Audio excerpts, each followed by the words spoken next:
The Indian government is calling the U.S. barbaric, and they're removing security barriers outside the U.S. Embassy in New Delhi.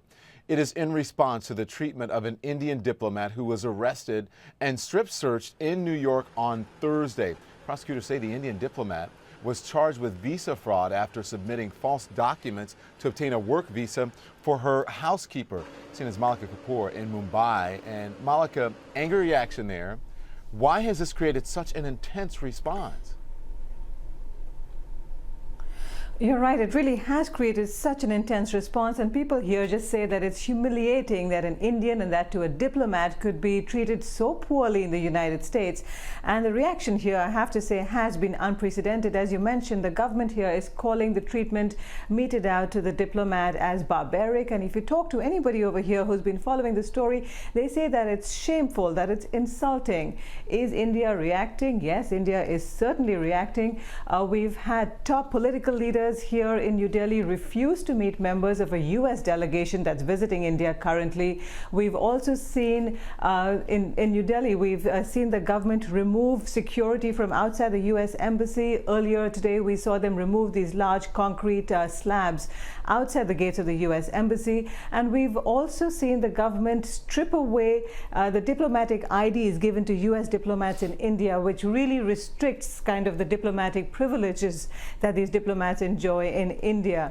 And still, some parliamentarians in India say that just isn't enough. They want more. Yeah. Well, Malika, I'm sure officials there understand that this diplomat is accused of breaking the law here, is accused of a crime, and there are certain procedures that happen here in the United States. The officials here are saying that they reviewed protocol. They're going to continue to do it, but they're saying it appears that everything for this arrest happened above board. Is there that understanding there in India or no? To be honest, no, not really. Over here, the feeling is that, look, she is a diplomat. She should be treated, with dignity. And, people really aren't paying attention to whether this was above board or not.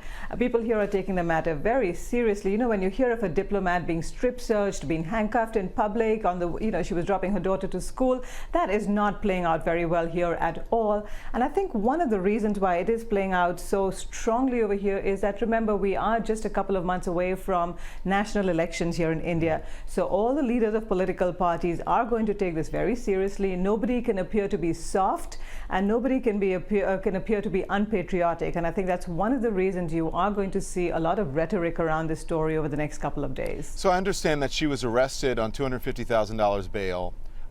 She was released, I should say, and has pleaded not guilty in a Manhattan courtroom.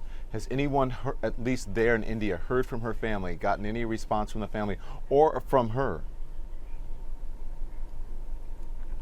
Her father has been speaking out. He is based here in Mumbai. He has spoken to the local press, and he, of course, again is saying that what happened to her, the treatment handed out to her, was unjustified, that she is not a criminal, that she has done nothing wrong, and the way she was treated is absolutely unjust. So her father has been speaking out over here. We have not heard from her directly, but her family has been speaking out, and they say what's happened is simply wrong.